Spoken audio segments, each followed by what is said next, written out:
وإذا تتلى عليهم آياتنا بينات قال الذين كفروا للذين آمنوا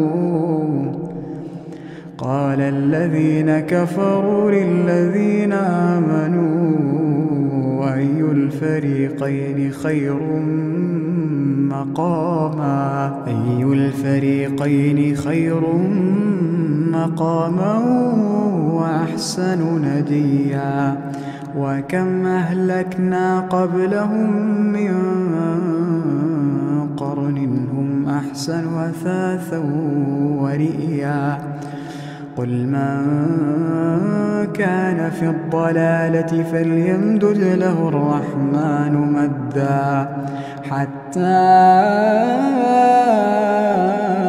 إذا رأوا ما يوعدون إما العذاب وإما الساعة فسيعلمون من هو شر